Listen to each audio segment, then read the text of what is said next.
और तब वो शांति, वो सुकून, वो अंदर का सुख जो तुम ढूंढ रहे हो, जिसके लिए संसार में भागे भागे फिर रहे हो, मर रहे हो, फिर भी नहीं मिल रहा है, वो यहां सहज ही सुलभ हो गया। और ऐसा असली आनंद जो कभी मिटने वाला नहीं, ऐसा सुख जो जाने वाला नहीं, ऐसी शांति जो समाप्त होने वाली नहीं, वो सुख, वो शांति, वो आनंद। तब अकल आई कि यार कितना सस्ता है ये, तो एक पैसे का खर्चा नहीं है, और हम तो इस सुख के लिए कितना करोड़ों खर्च कर रहे थे, फिर भी सुख का अनुभव नहीं हो रहा था। संसारियों का सुख बड़ा महंगा, वेरी एक्सपेंसिव, एंड स्टिल वो पूर्ण सुख तो है ही नहीं। थोड़े समय वो चीज सुख देगी और फिर धीरे धीरे धीरे सुख देना बंद हो जाएगा। अंग्रेजी में वो कहते हैं भौतिक सुख की बात है तो there is one law of diminishing marginal utility.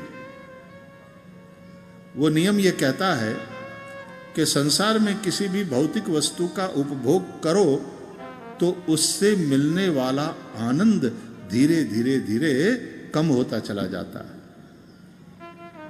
For example, आपको लड्डू बहुत पसंद है, भूख लगी है जोरों की, आप खाना खाने बैठे और लड्डू परोसे गए, देखते ही इतना खुश हो लिए आप, मुंह में पानी छूटने लगा, लड्डू। तो पहला लड्डू खाओगे, बड़ा आनंद आएगा, बड़ा सुख मिलेगा। जब दूसरा लड्डू खाओगे तो पहले वाले लड्डू को खाते समय जितना सुख मिला उतना तो नहीं मिलेगा, लेकिन उतना नहीं मिलेगा। और तीसरा वाला लड्डू खाओगे तो मिलने वाला सुख और थोड़ा कम हो जाएगा। और खाते खाते यदि 4 लड्डू आपने खा लिए तो उससे मिलने वाला सुख अब 0 पर आ गया, मार्जिनल यूटिलिटी 0 पे आ गई, डिमिनिशिंग मार्जिनल यूटिलिटी। और जब वो 0 पर आ जाती है मार्जिनल यूटिलिटी, तो परोसने वाला 5वां लड्डू देने के लिए आवे, कहोगे नहीं नहीं नहीं भाई पेट भर गया।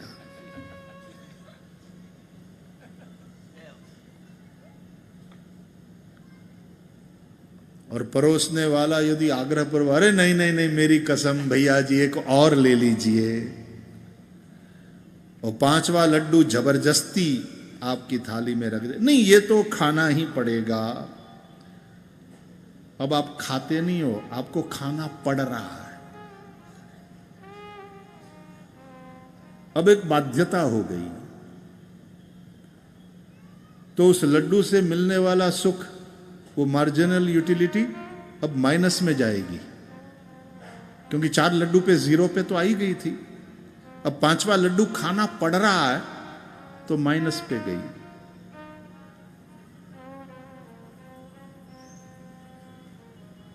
तब फिर भाभी जी आए लड्डू की थाली लेकर, भैया मेरी ओर से एक ले लीजिए। अरे नहीं नहीं नहीं भाभी जी बहुत, अरे नहीं नहीं नहीं मेरी ओर से, आप मुझे नाराज करिएगा। और 6वां लड्डू डाल दे और वो भी खाना पड़ जाए, अब आपका मुंह देखना।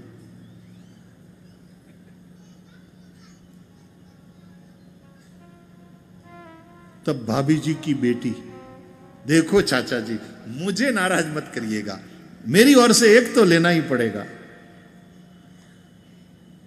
अब चाचा जी को लड्डू लड्डू नहीं दिखता, तोप का गोला दिखता है।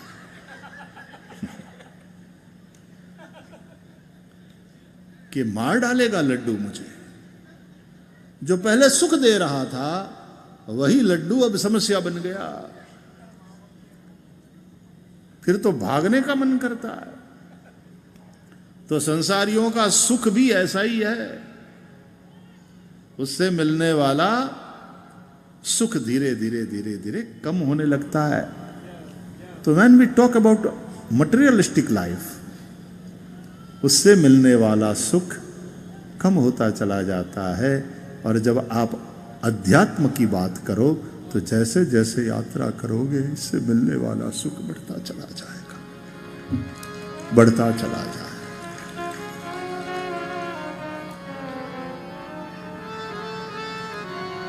कि भजन में बड़ा आनंद आ रहा, और आनंद आ रहा, और आनंद आ रहा।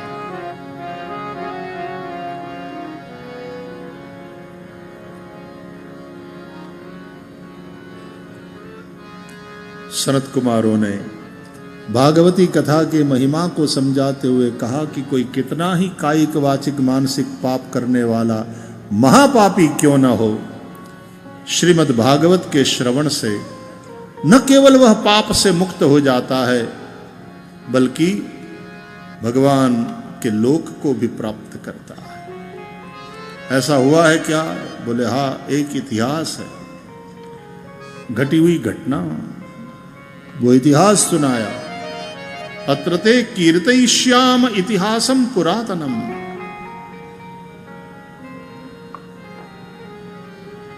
आत्मदेव ब्राह्मण, उसकी पत्नी धुंधुली, और फिर उसको जो बेटा हुआ धुंधुकारी, और संत की कृपा से फल जो गाय को खिला दिया था और गाय ने जिस पुत्र को जन्म दिया था वो गोकर्ण, उसकी कथा सुनाया। धुंधुकारी महापापी, ब्राह्मण के घर पैदा हुआ, महापापी, महादुष्ट, स्नान शौच क्रियाहीन था, न खाने योग्य खाता था, न पीने योग्य पीता था, नहाता नहीं तो कई दिनों तक नहीं नहाता, नहाता तो केवल फ्रेश होने के लिए, संध्या पूजा के लिए नहीं।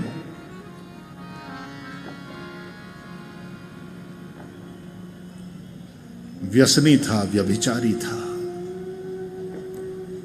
ऐसे बेटे से दुखी होकर के बाप आत्मदेव वैराग्य हो गया संसार से, संसार को छोड़कर चला गया जंगल में। श्रीमद् भागवत के दशम स्कंद का पाठ करते करते उसने परम शांति और परम गति को प्राप्त कर लिया। और ऐसे दुष्ट बेटे से दुखी होकर के उसकी मां धुंधुली एक दिन कुएं में गिरकर आत्महत्या कर ली। गोकर्ण महाराज चले गए तीर्थ यात्रा के लिए। अब धुंधुकारी घर में अकेला रह गया। अब कोई रोकने वाला टोकने वाला नहीं था। पहले वेश्यालय में जाता था, अब वेश्याओं को घर में ला करके रखा। इसमें लिखा है 5 वेश्याएं थी, उसी के घर में रहती थी। ये 5 वेश्या कौन है? शब्द, स्पर्श, रूप, रस, गंध, इन 5 विषयों को धुंधुकारी कौन है? अविवेक। जब अविवेक पूर्वक 5 विषयों को भोगा जाता है, अध्यात्म की दृष्टि से वही व्यभिचार है।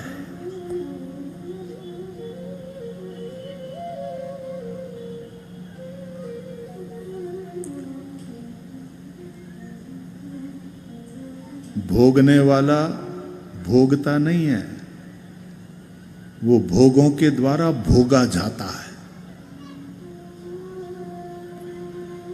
कहते हैं अंत में उन 5 वेश्याओं ने उस धुंधुकारी को मारा।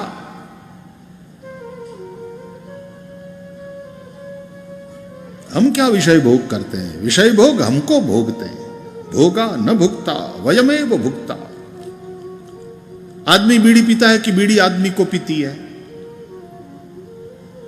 आदमी दारू पीता है कि दारू आदमी को पीता है?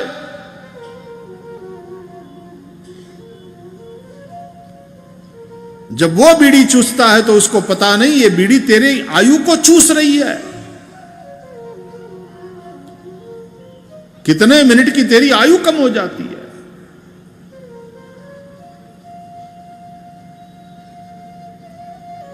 नशा नाश करता है। इसलिए दारू, ड्रग इत्यादि का नशा तंबाकू, बीड़ी, कोई भी नशा, जुगार, जुआ, व्यभिचार, अय्याशी, कंचन, धन, पैसा, उसके लिए पागल होकर के आदमी जो गलत काम करते हैं, और हिंसा,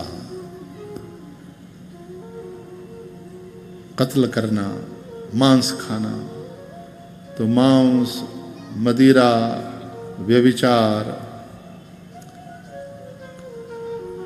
व्यसन और जुआ, ये सब पाप के ठिकाने हैं। चैन नहीं मिल सकता, सुकून वहां नहीं है। इसलिए इनसे बचने की बात धर्म समझाता है कि सुख चाहते हो, जीवन को सफल करना चाहते हो, तो इन चीजों से दूर रहो। धुंधुकारी को वेश्याओं ने मारा, मरने के बाद वो प्रेत योनि को प्राप्त हुआ। There is life after death. Yes. हमारा शरीर समाप्त होता है, हम नहीं।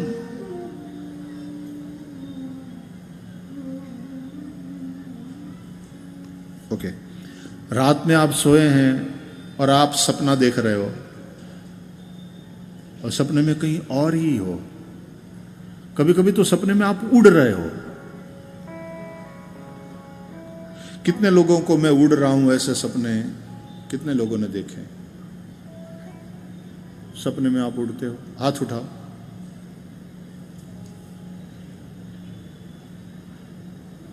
मैं भी हाथ उठा रहा हूं।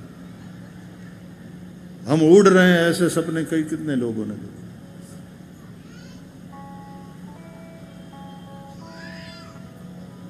कई लोग कहते हैं इसका मतलब वायु ज्यादा है, वायु प्रकृति ज्यादा है। अब जब सपने में हम उड़ रहे होते हैं, या तो सपने में सांप को देखा, कभी ये देखा, कभी वो देखा, वो कौन से शरीर से उड़ रहे हो? आपका ये वाला शरीर तो यहीं आपके बेड पे पड़ा है, सांसें चल रही है। आप तो कोई यात्रा करके चले आए। वो किस शरीर से?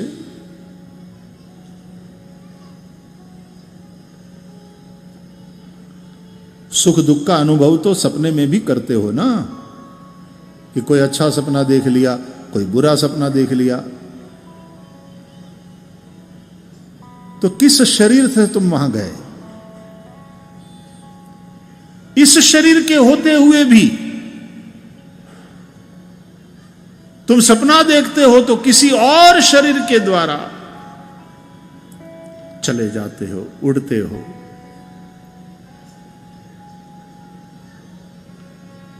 एक बात देखना,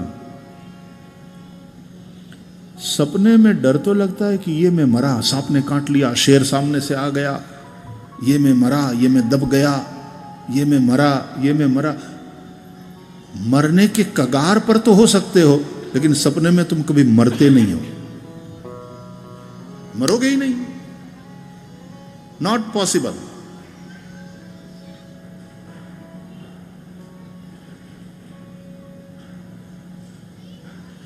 रात में सोते हो जब, तब छींक नहीं आएगी। गहरी नींद में हो, छींक नहीं आएगी। सपने में कोई भी मैथमेटिकल रिडल को सॉल्व नहीं कर सकते तुम, ऐसा नहीं होता,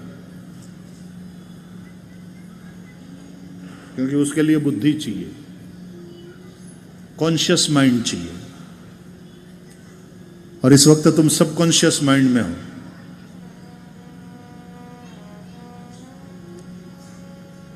The most complicated organ in our body is our brain, right?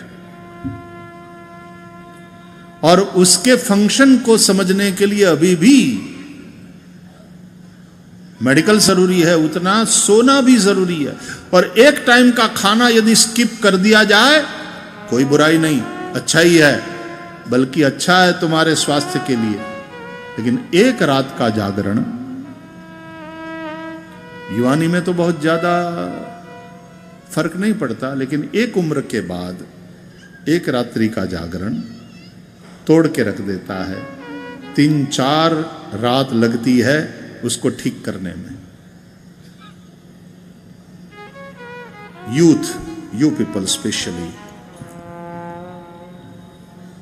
खास करके शहर का यूथ स्लीप डिप्राइव्ड हो रहा है धीरे धीरे धीरे धीरे। 1 बजे 1:30 बजे तक जागते रहेंगे, मोबाइल फोन के साथ हैं हम, सोशल मीडिया के साथ है, चैटिंग कर रहे हैं, अपने आप से चीटिंग कर रहे हैं, औरों के साथ चैटिंग कर रहे हैं, स्लिप डिप्राइव्ड है। और अभी तो पता नहीं चलेगा, लेकिन फिर लंबे समय के बाद उसका दुष्प्रभाव स्वास्थ्य पर और स्वभाव पर दिखने लगता है। इरिटेट जल्दी होने लगते हैं, और उसके चलते दुष्प्रभाव संबंधों पर, मम्मी के साथ इरिटेट, पापा के साथ इरिटेट, घर वालों के साथ इरिटेट, दोस्त के साथ इरिटेशन के चलते लड़ाई झगड़ा। निद्रा जरूरी है। निद्रा को इसलिए भगवती कहा, भगवती की तरह है, देवी है निद्रा देवी।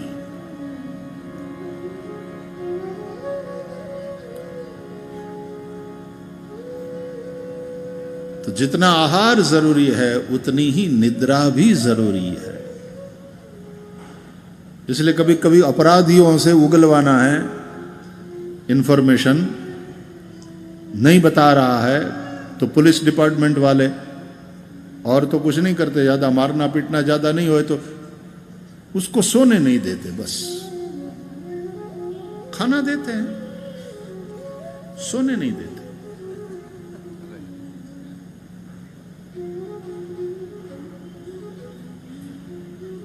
ये सबसे बड़ा टॉर्चर है, सोने न देना।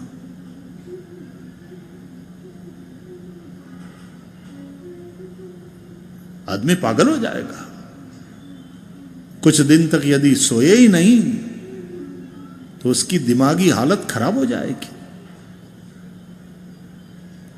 इसलिए भगवान श्री कृष्ण भगवत गीता में कहते हैं, आजकल जो स्ट्रेस बढ़ रहा है ना, तो स्ट्रेस मैनेजमेंट के लिए भी भगवत गीता जरूरी है।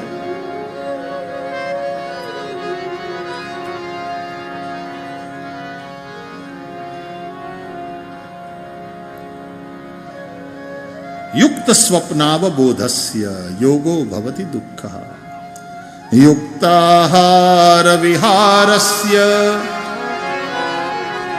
युक्त चेष्टस्य कर्मसु युक्त स्वप्नावबोधस्य योगो भवति दुःखः, योगो भवति दुःखः, योगो भवति दुःखः।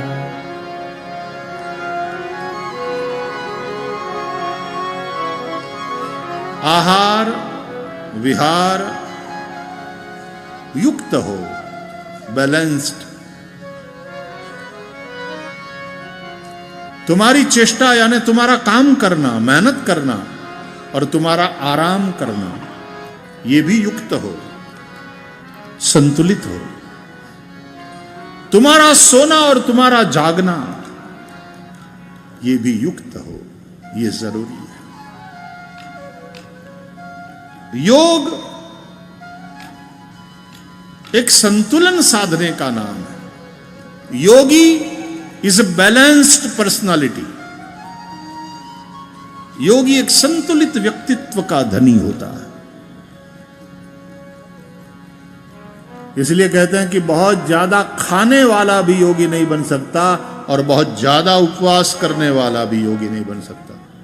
गौतम बुद्ध ने उपवास तोड़ दिए थे। कई दिन के उपवास के पश्चात जब उनका शरीर एकदम कृश हो गया और एक नदी को वे पार नहीं कर पाए, मुश्किल से उस किनारे पहुंचे,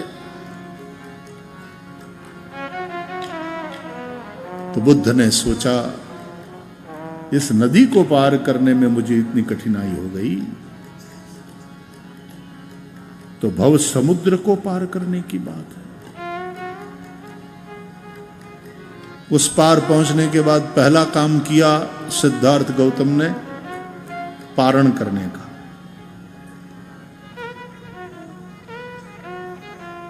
योगी न बहुत ज्यादा भूखा रहने से योग सधता है, बहुत ज्यादा खाने वाला भी योगी नहीं बन सकता, बहुत ज्यादा जागने वाला भी योगी नहीं बन सकता, बहुत ज्यादा सोने वाला भी योगी नहीं बन सकता, अतिशय मेहनत करने वाला भी योगी नहीं बन सकता, और आलसी बनकर के पड़ा रहता है जो, वो भी योगी नहीं बन सकता। युक्ताहार विहारस्य युक्त चेष्टस्य कर्मसु युक्त स्वप्नावबोधस्य योगो भवति दुःखः। ऐसा योग दुख का हरण करने वाला बनता। इसलिए युवा योगी बने, भोगी नहीं। तो योगी बने हुए, योगी बनने का मतलब जटा बढ़ाना और संसार छोड़ के भाग जाना ये नहीं है। अपने जीवन को इतना संतुलित वे में, बैलेंस्ड वे में जियो, और उससे जो तुम्हारी मेधा शक्ति खिलेगी, जो तुम्हारा शरीर स्वस्थ रहेगा, जो तुम्हारा मन प्रसन्न रहेगा, उसका परिणाम तुम्हारे सारे रिश्ते, सारे संबंध अच्छी तरह से मेंटेन होंगे। संबंध भी स्वस्थ रहे, शरीर भी स्वस्थ रहे, हमारा स्वभाव भी अच्छा बना रहे, ये सारी बातें जरूरी है। इसलिए योग। तो भगवत गीता गए थे तो सांस लेने में कितनी तकलीफ हो रही थी, कितना संघर्ष करते थे लोग।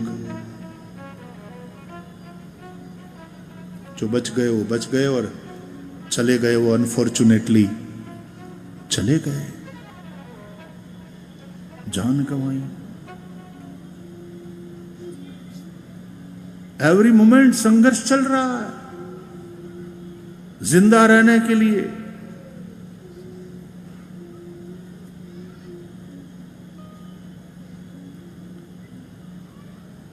Survival of the fittest. जो फिटेस्ट है वो बचता है। And struggle for life. जीवन के लिए संघर्ष, एवरी मोमेंट, हर क्षण, यही जिंदगी की सच्चाई है।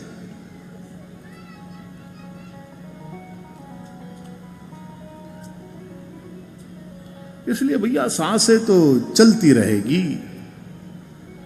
मुख्य बात यह है कि उन सांसों को सार्थक करो, सांसों को सार्थक करो। इसलिए ये सत्संग है, इसलिए भागवत है, इसलिए रामायण है, इसलिए गीता है।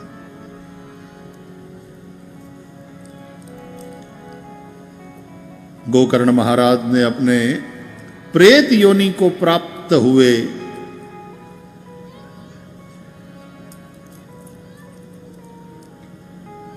लेट ब्रदर के लिए सूर्य नारायण की प्रेरणा के अनुसार श्रीमद् भागवत का आयोजन किया।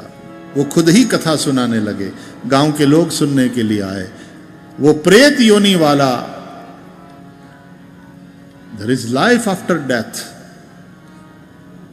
हम समाप्त नहीं हो जाते।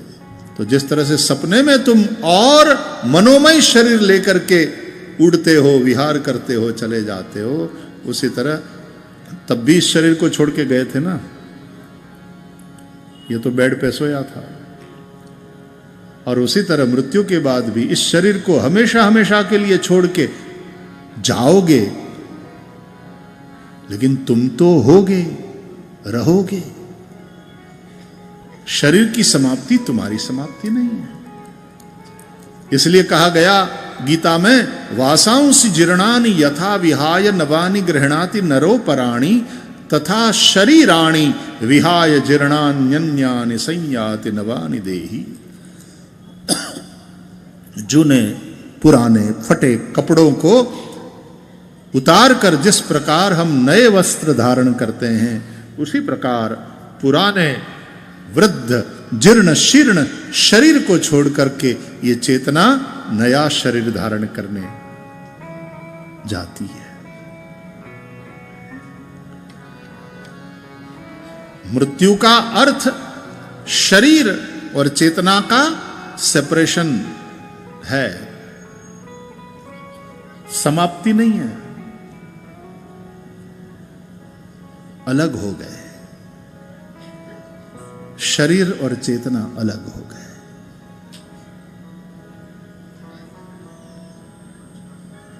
तो जैसे जिसके कर्म है, जैसी जिसकी वासना है, तद अनुसार वो गति होगी। अति वासना अति पापी जीव प्रेत योनि को प्राप्त होता। तो श्रद्धादि क्रिया करना पड़ता है।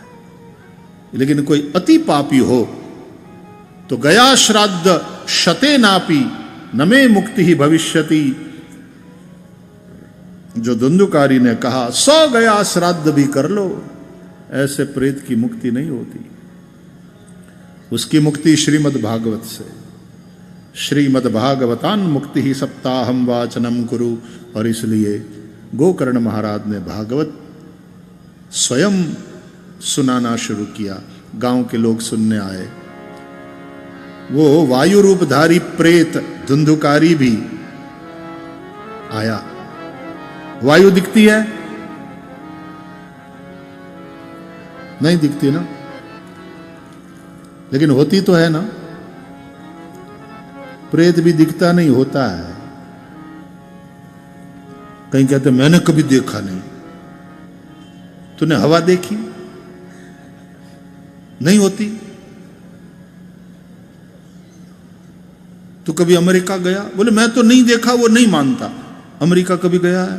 बोले नहीं। अमेरिका देखा? नहीं। तो अमेरिका नहीं है। मैंने नहीं देखा इसलिए नहीं है, ये तो बेवकूफी है।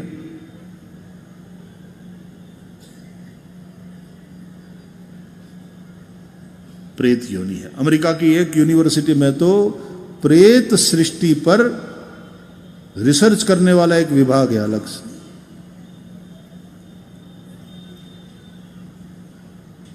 लोग चर्चा करते रहते, is their life after death? हमारे शास्त्रों की बात करो, और यह युक्तिपूर्वक है, लॉजिकल है।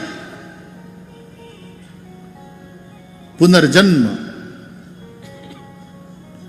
एक बात सुनो, अब लॉजिक की बात आती है तो लॉजिकली समझाना पड़ेगा। गांव से एक आदमी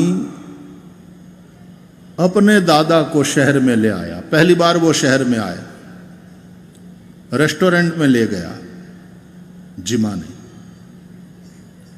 कोल्ड ड्रिंक मंगवाया। उस जमाने की बात है जब बोतल में कोल्ड ड्रिंक मिलता था, तो उसमें स्ट्रॉ रखी जाती थी। तो स्ट्रॉ को मुंह में लगा के कोल्ड ड्रिंक हम चूसते थे। तो उस लड़के ने अपने दादा को समझाया। दादा परेशान किए, ये क्या है? बोले दादा ये पीने के लिए है। तो वो निकालने लगे स्ट्रॉ। बोले नहीं नहीं नहीं, इसको रहने दीजिए, स्ट्रॉ को मुंह में रखिए और चूसिए। तो 70 साल के दादा को समझाना पड़ता है, सिखाना पड़ता है कि स्ट्रॉ के द्वारा कोल्ड ड्रिंक कैसे पिया जाए।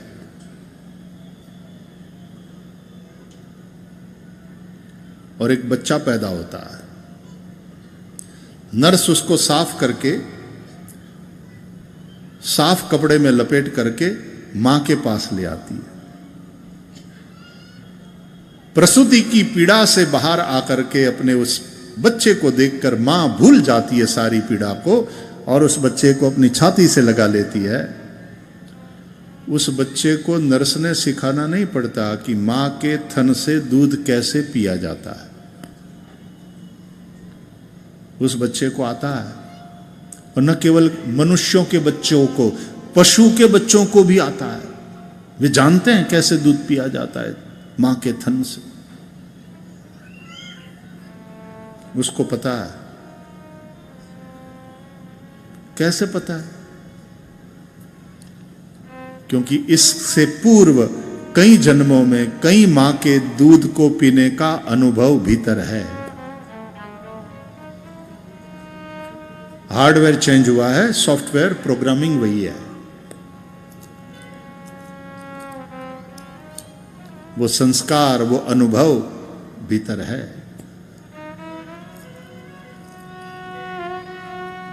एक बार किसी को सर्प ने काट लिया,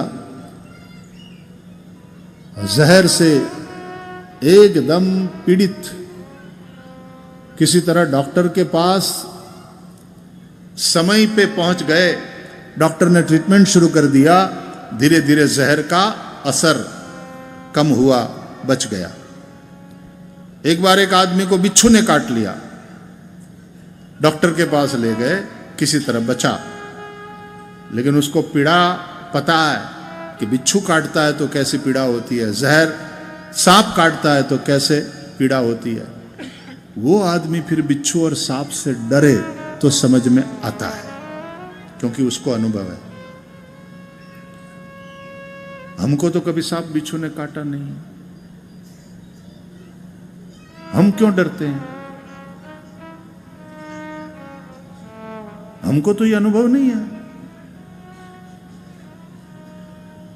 जिसको सांप बिच्छू ने एक बार काटा हो, वो फिर सांप बिच्छू से डरे, समझ में आता है। एक बार गहरे पानी में डूबते डूबते किसी तरह जो बच जाए, वो फिर गहरे पानी में जाने से डरे, समझ में आता है। हम क्यों डर रहे हैं? हमको तो कभी सांप बिच्छू ने काटा नहीं। मृत्यु से डरते हैं, मर जाएंगे।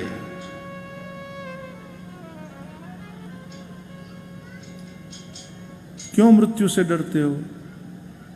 अभी तुम मरे तो हो नहीं, जिंदा ही हो ना। मृत्यु का तुम्हें कहां अनुभव है? अभी तो तुम जिंदा हो। वो तो जब मरोगे तो पता चलेगा कि मरना एक आनंददायक अनुभूति है कि कष्टदायक अनुभूति है। वो तो जब मरेंगे तो पता चलेगा। इस वक्त हम कैसे कह सकते हैं कि मरना बड़ा कष्टप्रद है? अरे हम तो मरे ही नहीं, हमारा तो ये अनुभव ही नहीं है, तो फिर मरने से क्यों डरते हैं? इसका जवाब यही है कि इस जन्म में अभी हम भले ही नहीं मरे हैं, लेकिन इसके पूर्व वाले कई जन्मों में हम कई बार मर चुके हैं और मृत्यु की पीड़ा का अनुभव कर चुके हैं, और वो अनुभव मेमोरी में है।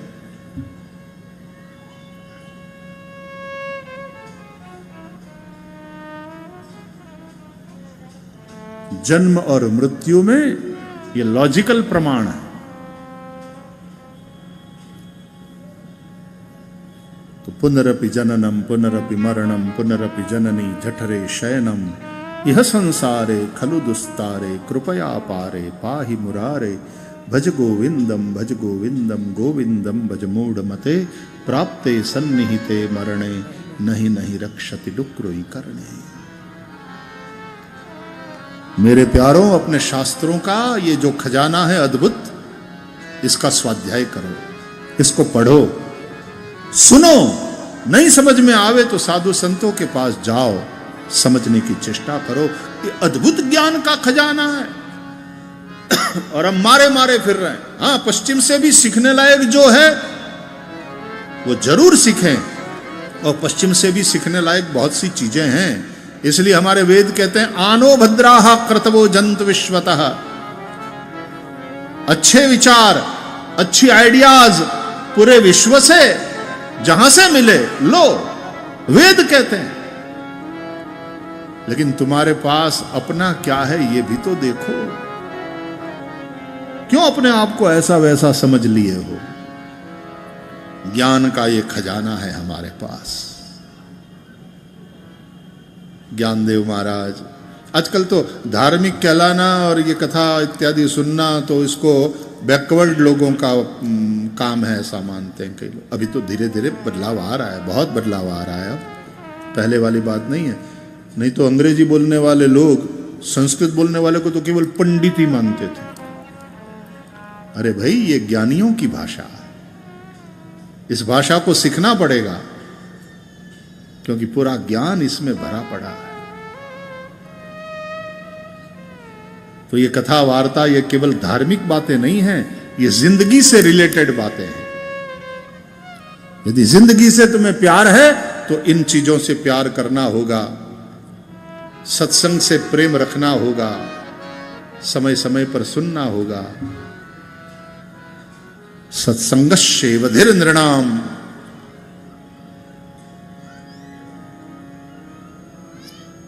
बड़े भाग्य की बात है। तो श्रीमद् भागवत की कथा से, 7 दिन की कथा से वो प्रेत योनि से मुक्त हुआ धुंधुकारी। भगवान का विमान लेने आया उसे, भगवान के पार्षद आए, धन्या भागवती वार्ता प्रेत पीड़ा विनाशिनी सप्ताहोपि तथा धन्य कृष्ण लोक फलप्रद। ये कहते हुए भागवत को प्रणाम करते हुए, व्यासपीठ को वंदन करते हुए भगवान के लोक में वो गया।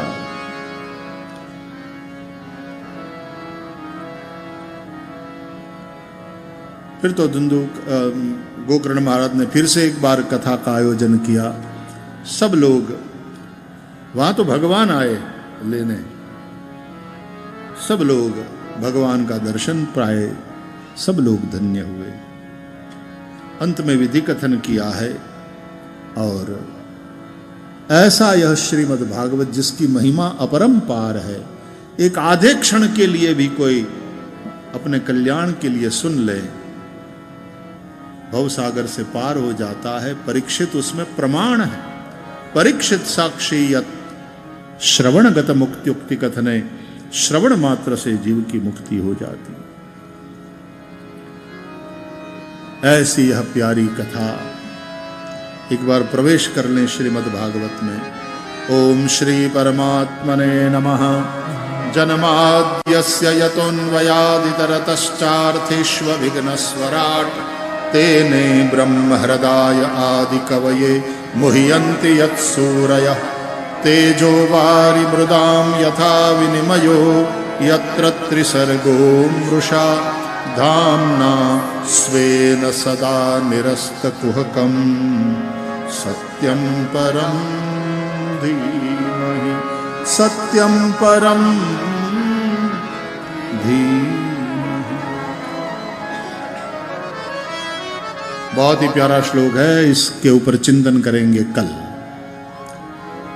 आज थोड़ा सा विलंब से कथा को यहां पर विराम दे रहे हैं। आप बहुत अच्छा सुन रहे हैं। कल से थोड़ा व्यवस्था में कार्यकर्ता मुझे मिले, कुछ चर्चा करूंगा। कुर्सियां पहले भर जाती हैं, नीचे बैठने की धीरे धीरे आदत या अभ्यास छूटता जा रहा है। तो कुछ व्यवस्था में तदनुसार परिवर्तन किया जाए। खास करके पुरुषों के विभाग में कुर्सियां इस तरफ रखी जाए ताकि लोग सामने हों। आओ आज की कथा को विराम देने से पूर्व जय राधा माधव, जय कुंज बिहारी, जय राधा माधव, जय कुंज बिहारी, जय राधा माधव, जय कुंज बिहारी।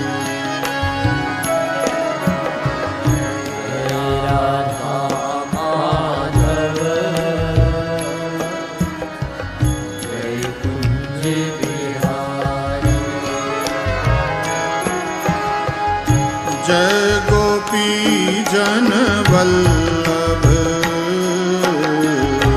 जय गोपी जन वल्लभ,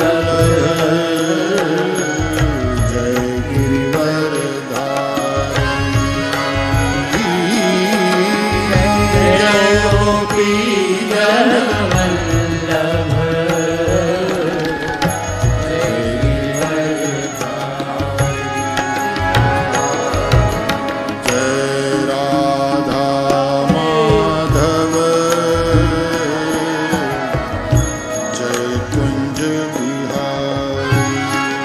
बिहारी, राधा माधव जय कुंज बिहारी, यशोदानंदन ब्रज जन रंजन, यशोदानंदन ब्रज जन रंजन, यशोदानंदन ब्रज जन रंजन, यशोदानंदन ब्रज जन रंजन, ओ यशोदानंदन ब्रज जन रंजन, यशोदानंदन ब्रज जन रंजन, यमुना तीर बनचारी, जय राधा माधव, जय कुंज बिहारी, बिहारी, जय राधा माधव, जय कुंज बिहारी, जय गोपी जन वल्लभ, जय गिरिवरधारी, जय गोपी जन वल्लभ, जय गिरिवरधारी, ओ जय गोपी जन वल्लभ, जय गिरिवरधारी, जय गोपी